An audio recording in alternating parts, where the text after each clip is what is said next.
Hello and welcome to My Golden Life. I am your host, Lisa Neller. And today we're going to talk about something near and dear to my heart, which is self-care. Why do so many women miss this? Now, you might think I'm going to talk about making sure you get your mani-pedi in or scheduling that massage or facial. Well, I'm not against those things and I actually really enjoy them, but I don't consider these pampering activities as essential self-care. And I titled this episode Deep and Meaningful Self-Care for Women in the Second Half of Life because we're talking about self-care that nurtures your mind, body, and spirit in truly profound and meaningful ways. Self-care isn't just about pampering. It's about caring for yourself on a deep level, physically, emotionally, and mentally, and spiritually. And in this episode, I'll be sharing 8 meaningful self-care practices that can help you create a richer, more purposeful life. So let's get started.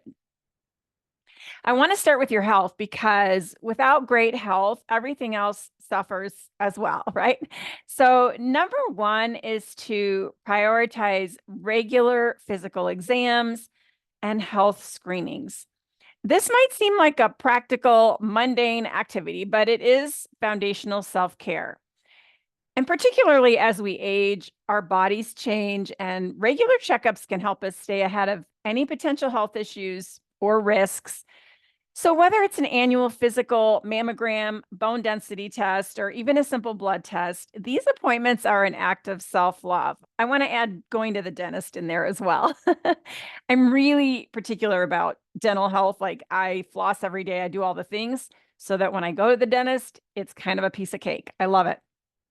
Anyway, um, these appointments allow us to be proactive rather than reactive about our health. It's about taking responsibility for our well-being so we can continue to live vibrantly and with intention. So if you want to take this to another level, consider hiring a naturopathic or functional medicine doctor, someone who will take the time to actually review the blood work with you and help you manage your health in as natural way as possible. It's not enough just to get your blood drawn, but to learn where you might be deficient and what kind of diet would be best for your body and blood type. My naturopath has been managing my hormones for 10 years. She's so knowledgeable about how hormones metabolize and how to balance them for optimal health and vitality. I cannot do without her. And I still have a PCP and a gynecologist who help me manage my health as well. Now, diet or quality food intake and movement should be a part of this. So that could be a whole separate episode. And I actually created an episode on this topic with my friend and health coach, Jackie Ulmer. It's titled, Does Weight Have to Be a Struggle in Midlife and Beyond? It's not really about weight loss as much as it is about how different foods process differently in your body. So go back and listen to that and glean what you can from that episode. Okay, number 2 of self-care is engage in self-study and inner reflection. So let's explore the practice and concept of self-study. Self-study, or svadhyaya, as it's known in yoga philosophy, and I'm a yoga teacher, so I'm all about that. It's about learning more about ourselves. So this could be through journaling, meditating, or reading spiritual texts that resonate with you. And the goal is to cultivate self-awareness and understand the deeper aspects of your being. It's about peeling back the layers to discover your authentic self. And when we take the time to understand our patterns, our motivations, our desires, we can make more conscious choices that align with our true selves. This includes a study of our personality. So one of my favorite ways to study personality and to learn about my personality is through the Enneagram. I have 2 earlier podcast episodes on this topic, and I highly recommend learning more about your personality and your motivation for doing things through this understanding. The goal is really to learn that you are really pure gold, but through a lifetime of conditioning and environmental factors, you forget that you're pure gold. So I want you to go back to, you could look at your personality, but don't think that you're stuck there, that this is just the way it is. You can make changes. You can start to remember who you really are at your core. So we look at our personalities as a way to get back to our true selves. And it is not to be used for self-deprecation or thinking that there is something wrong with you. I want to highlight that.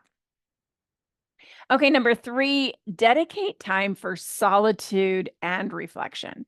Solitude is a powerful form of self-care that is often overlooked.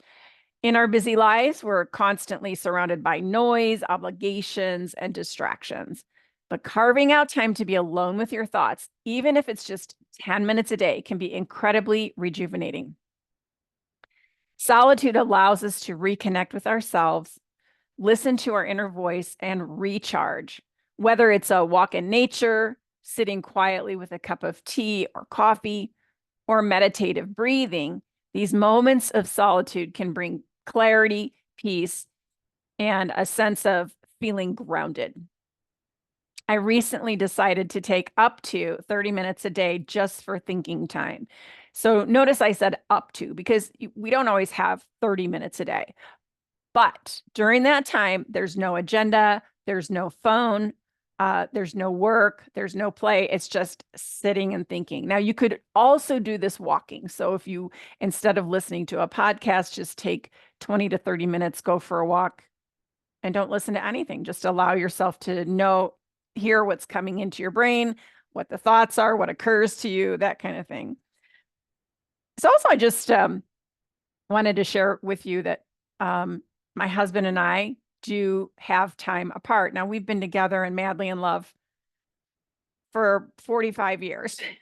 We've had 45 years of togetherness, and we have learned to be away from each other for a while and still be happy.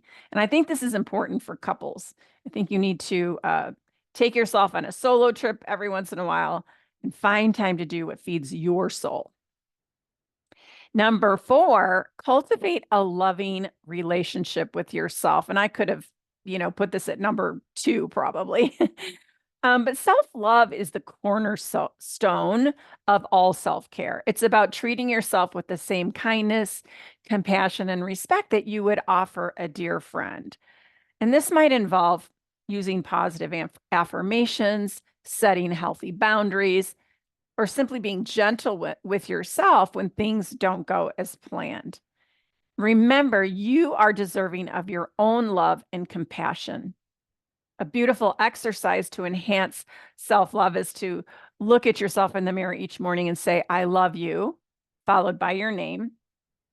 I accept you just as you are.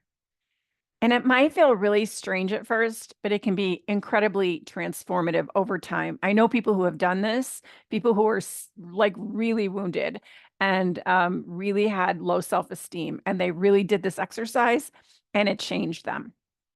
It gave them confidence. They decided, and here's a big thing. You just decide. You decide to love yourself.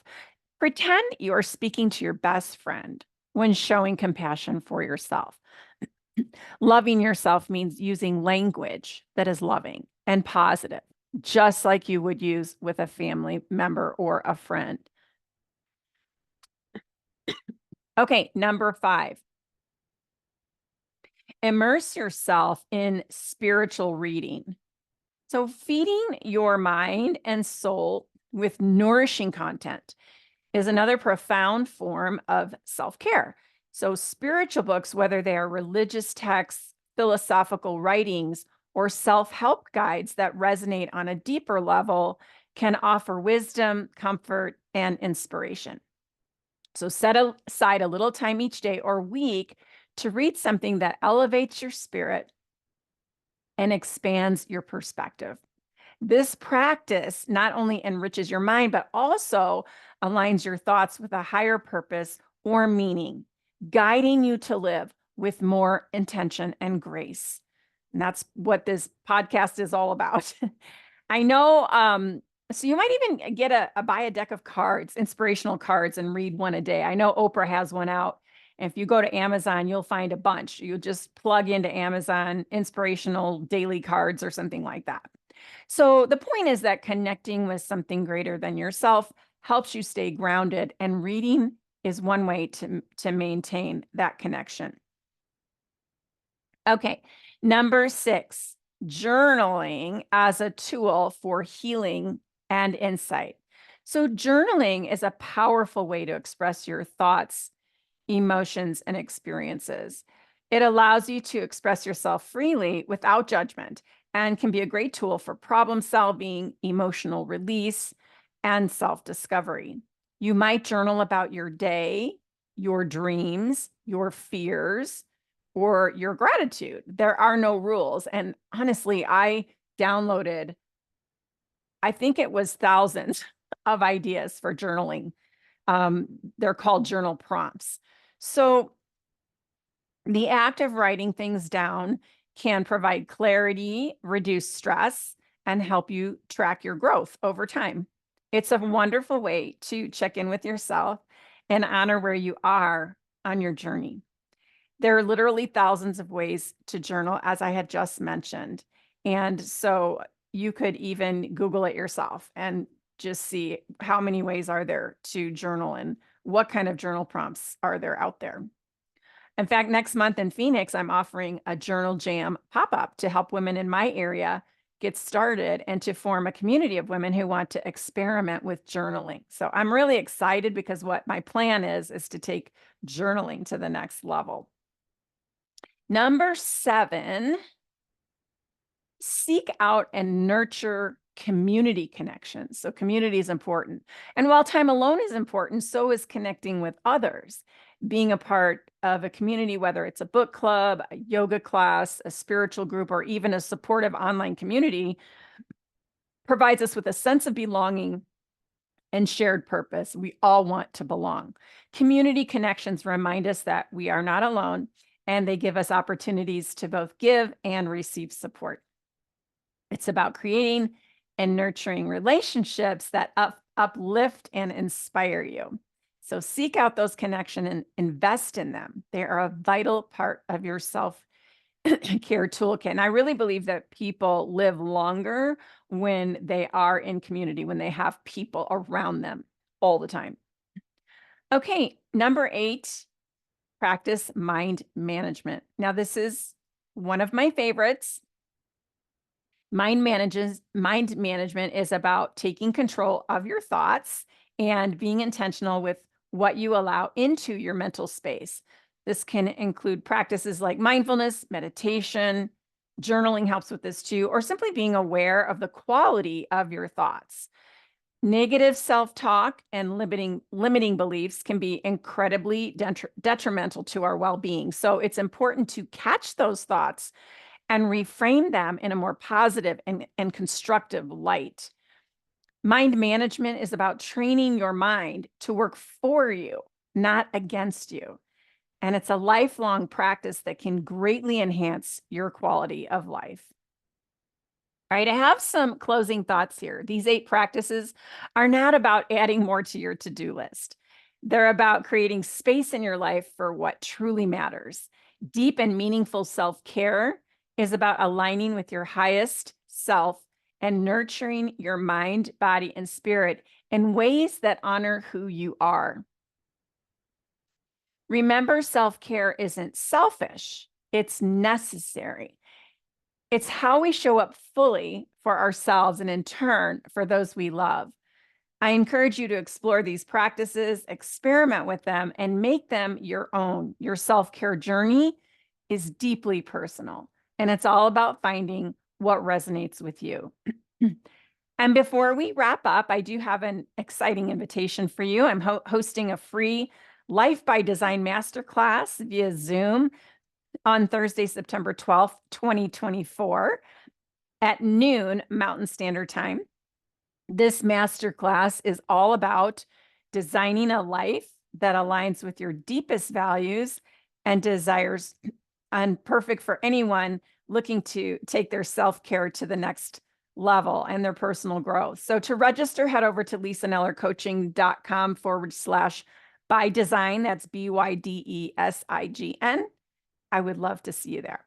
Thanks so much for joining me today. If you found this episode helpful, please share it with a friend, leave a review, or reach out to me on social media. I'd love to hear your thoughts, and I look forward to checking in with you again soon.